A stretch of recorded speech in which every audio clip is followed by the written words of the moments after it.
नमस्कार, वंदे मातरम। मैं हूं श्यामगिरी। आप देख रहे हैं हमारा चैनल मुद्दा भारत का। मुद्दा भारत का यानी आज हमारा मुद्दा है शरद पवार जी का। जहाँ इस समय शरद पवार का नाम इस समय सुर्खियों में हुआ क्योंकि उन्होंने अमित शाह और शरद पवार के बीच जो प्रतिद्वंदी जुगलबंदी हुई है पिछले दिनों, उसको लेकर जो है भारतीय जनता पार्टी काफ़ी नेता जो है नाराज़ भी हैं शरद पवार जी से और उनके पुराने जो चिट्ठे हैं वो निकालने की धमकी भी दे रहे हैं। शरद पवार जी के बारे में कहा जाता है कि वो तेल लगे पहलवान हैं। के बारे में कई चीज़ें सामने आती हैं। उनका हर जगह कहीं ना कहीं नाम जोड़ा जाता है। जब मुंबई में बम ब्लास्ट हुए तब भी उनका नाम जोड़ा गया। तेलगी स्कैम हुआ बहुत बड़ा महाराष्ट्र का, उसमें भी उनका नाम जोड़ा गया। उसके बाद अभी जो लवासा का जो मामला हुआ पूना में, उसमें भी उनका नाम जोड़ा गया कि उनकी वजह से लवासा का पूरा बड़ा स्कैम हो गया वहाँ पे। तो ये सब चीज़ें निकालने की बीजेपी के लोग धमकी भी दे रहे हैं, लेकिन पवार साहब हैं जो उनको बारे में जो कहा जाता है तेल लगा पहलवान, वो हर जगह से बच जाते हैं। और उनकी राजनीति है कि जो कहती है पिछले 50 साल की, वो यही कहती है कि किसी न किसी को धोखा देकर जो है हमेशा जो है राजनीति में बने रहते हैं, आज भी बने हुए हैं। तो अमित शाह वर्सेस शरद पवार का क्या राजनीति इस समय जुगलबंदी है, इसी पर थोड़ा चर्चा कर लेंगे। हमारे साथ में है राजनीतिक विशेषज्ञ सुभाष काले जी। हम जानने की कोशिश करेंगे कि पवार साहब जो है एक तरह से देखा जाए तो अभी पूरी तरह से मतलब कि डाउनफॉल पे हैं, लेकिन वो अपने आप को डाउनफॉल नहीं मानते हैं। वो कहीं ना कहीं जो है किसी न किसी रूप में जो है अपने आप को आगे आकर जो है एक नया चमत्कार गढ़ देते हैं और ये जो लोग देखते ही रह जाते हैं। तो चर्चा कर लेते हैं। सर, आप क्या मानते हैं इस चीज़ को, जिस तरह से जुगलबंदी चली पिछले 2-3 दिन में अमित शाह जी का और शरद पवार जी का, क्या कहेंगे इस पर? शिरडी में आपने तो देखा होगा कि शिरडी में भारतीय जनता पार्टी की प्रदेश कार्यकारिणी थी और काफ़ी बड़े पैमाने पे उधर सब बीजेपी के पदाधिकारी वहाँ इकट्ठा हुए थे और वहाँ समारोह का भाषण माननीय अमित भाई शाह, इन्होंने समारोह का भाषण किया और ऑफ कोर्स वो पॉलिटिकल डायस था जी। और पॉलिटिकल डायस पे हमारे महाराष्ट्र में विरोधी कौन है तो शरद पवार और उद्धव ठाकरे, और अपने विरोधियों के खिलाफ या उनके बारे में बोलना उसमें कोई गलत बात नहीं थी। और उन्होंने यही कहा कि अभी आने वाले सब कॉरपोरेशन इलेक्शंस है, महापालिका है, नगर पालिका है, फिर जिला परिषद है, उनके सामने हम कांग्रेस और इनके सामने ही हमको खड़ा रह के अपने को जीतना है, काम पे लग जाओ। और वो फ्लो जो रहता है भाषण का, उसमें विरोधियों के ऊपर टीका करना तो स्वाभाविक है। अभी हुआ क्या है कि वो टीका शरद पवार के ऊपर हुई थी, उद्धव ठाकरे के ऊपर हुई थी, कांग्रेस के ऊपर भी हुई थी, महाविकास आघाड़ी पर तो महाविकास आघाड़ी ऑपोजिशन में, तो उनके ऊपर वो टीका हुई। इसमें से शरद पवार ने, अब तो शरद पवार जी के राजनीति महाराष्ट्र में सबको मालूम है, पिछले 50 साल से उनकी राजनीति में है।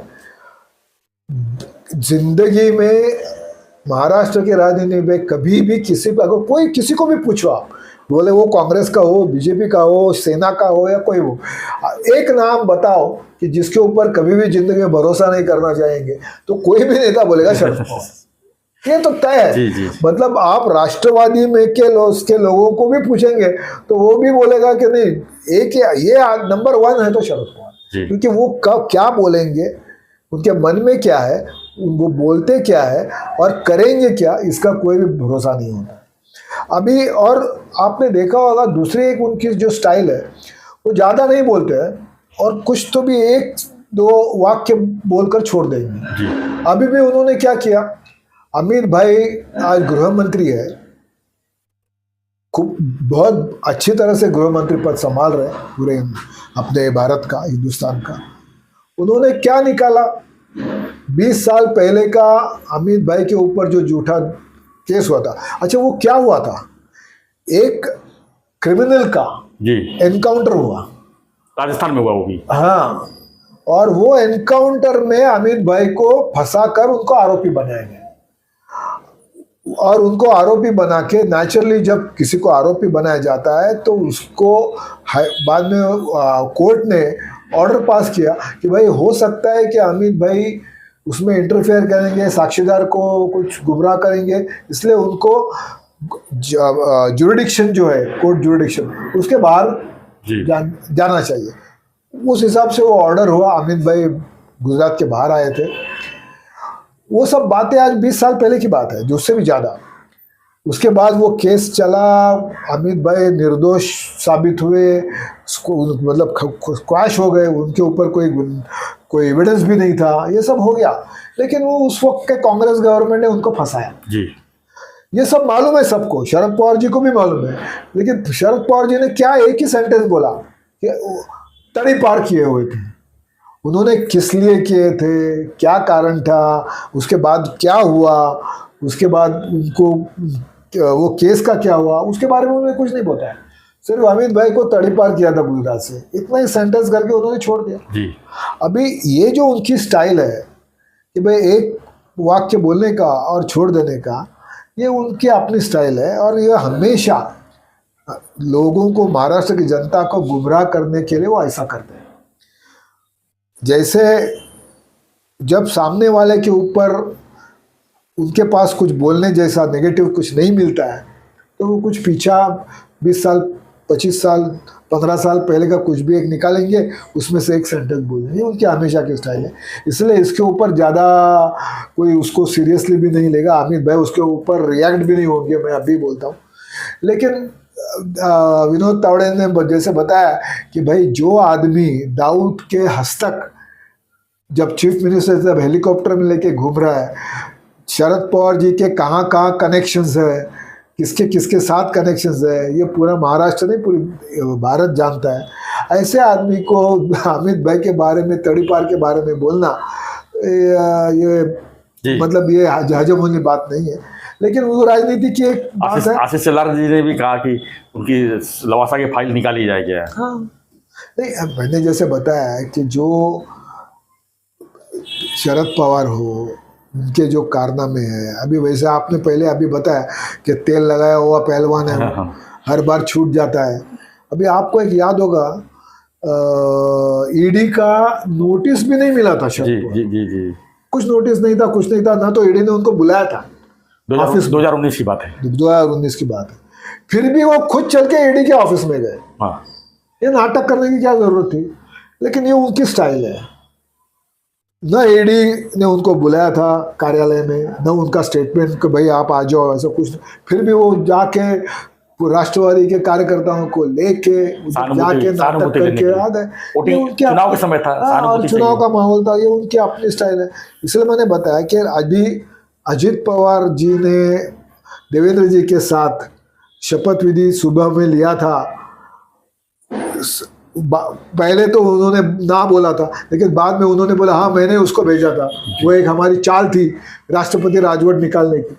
मतलब ये आदमी ऐसा है कि जिसके ऊपर उसके पार्टी के लोग भी भरोसा नहीं करते, और ये उनकी अपनी राजनीति है। इसलिए जो भरोसा करता है वो डूबता भी है। हाँ, डूबता भी है। एग्जाम्पल में उद्धव ठाकरे जी की अभी उनको उद्धव ठाकरे की आज राजनीति इतनी खराब कर डाली है उन्होंने, अब नमना वीडियो बना, ना घर का ना घाट का, ऐसी हालत किसने की है?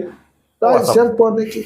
इसीलिए मैं बोल रहा हूँ कि शरद पवार को, भले वो एक बड़े राजनेता है महाराष्ट्र के, लेकिन उनके बातों को सीरियसली नहीं लेना चाहिए। उनसे दो हाथ जो दूर रहेगा, दूर रहना है, वही ठीक रहेगा। और अजित पवार ने काफ़ी अच्छा डिसीजन लिया, भले थोड़ा लेट हो गया उनको डिसीजन लेने में, लेकिन देर आए दुरुस्त है। अजित पवार उनसे दूर हो गए। तो क्या लगता है कुल मिला के ये पवार साहब का भी राजनीति जो है, आज उनका उम्र 85 साल का हो गया है लगभग, क्या राजनीति क्या देख रहे हैं उनका आगे? नहीं देखो, अभी देखो उनके पास 8 सांसद हैं और करीब 10 विधायक हैं इस समय उनके पास, और तो बचा नहीं कुछ। देखो, शरद पवार की पार्टी जी एक खंबे के ऊपर है, और वो है शरद पवार। अगर वो खंबा कभी हिल गया जी तो पार्टी खलास। ये इसका कारण ये है कि बाकी उनकी पार्टी का कोई सिद्धांत है नहीं। आप देखेंगे कभी कांग्रेस के साथ, कभी इसके साथ। 2019 में भी वो पहले मोदी जी को मिलके आए थे जी, उनके साथ बातचीत की थी, सत्ता में आने की चुपचाप बातें हुई थी, और बाद में अजित पवार ने शपथ भी ली, फिर उन्होंने पलटी मारी और फिर उद्धव को मुख्यमंत्री बनाया। इसीलिए ये उनकी जो ये राजनीति, इसीलिए तो देखो इतना बड़ा नेता, लेकिन न तो जो पंतप्रधान बनने की ख्वाहिश रखता था, सपने देख रहा था, वो इतना बड़ा नेता महाराष्ट्र में भी कभी अपनी सत्ता नहीं बना पाया। कभी भी अपने बल पर, अपने ताकत पर 100 मतलब 50-60 के ऊपर विधायक नहीं ला सका। इतना बड़ा नेता, सिर्फ बातें बड़ी बड़ी होती है, लेकिन इसका कारण यही है कि उनके ऊपर कोई, न तो कांग्रेस भरोसा रख सकती है, न अभी उद्योग की भी आंख खुल गई, वो भी अभी बोल रहे हैं, उनसे दूर रहने की बात कर रहे हैं। बीजेपी और सेना के बारे में तो मुझे बोलने की जरूरत ही नहीं है। और ऐसे नेता का राजनीति का डाउनफॉल ये विधानसभा के बाद तो ऑलरेडी शुरू हुआ है। जिला परिषद, महापालिका, मुझे तो ऐसा लगता है कि कुछ महीनों में उनके पास जो विधायक है और जो सांसद है वो उनके पास रहेंगे, ये भी मुझे गारंटी नहीं है। हाँ, ये मुश्किल बात है। हो सकता है शरद पवार को जीते जी ये देखना पड़े कि उनके जो सांसद है वो भी उनकी पार्टी छोड़कर चले गए। ये बहुत कुछ, हाँ, ये ज्यादा दूर की बात नहीं, दिल्ली दूर नहीं है जी। जयंत पाटिल ने कह चुके हैं आने वाले दिन में राजकीय भूकंप आने वाले कुछ महीनों में जी। ये भी हमको देखने को मिलेगा। और आने वाले चुनाव जो है, जिला परिषद है, नगर पालिका है, महापालिका है, वैसे राष्ट्रवादी की अपनी, शरद पवार की अपनी ताकत अब बहुत ही कम है और उनको कुछ बड़ा यश मिलना या एकदम चमत्कार होना ऐसा कुछ सामने दिखता नहीं। उल्टा जैसे ये इलेक्शन के बाद तो और डाउन हो जाए। धन्यवाद काली साहब। तो हमारा चर्चा था पवार साहब के ऊपर, क्योंकि पवार साहब इसमें सुर्खियों में है अमित शाह के ऊपर कमेंट करके। फ्रेंड्स, आपकी क्या प्रतिक्रिया है पवार साहब के प्रति? क्योंकि पिछले 2 दिन पहले भी हमने वीडियो बनाया था, आप लोगों को काफ़ी प्रतिक्रियाएं आई थी।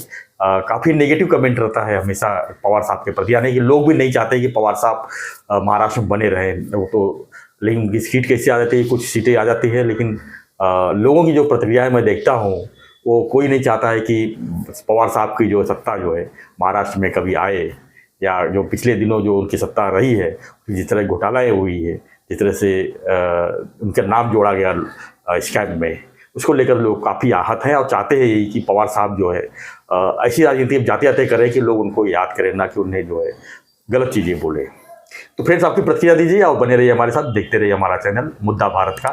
चैनल को लाइक, शेयर और सब्सक्राइब जरूर करें। धन्यवाद सर, धन्यवाद, जय हिंद।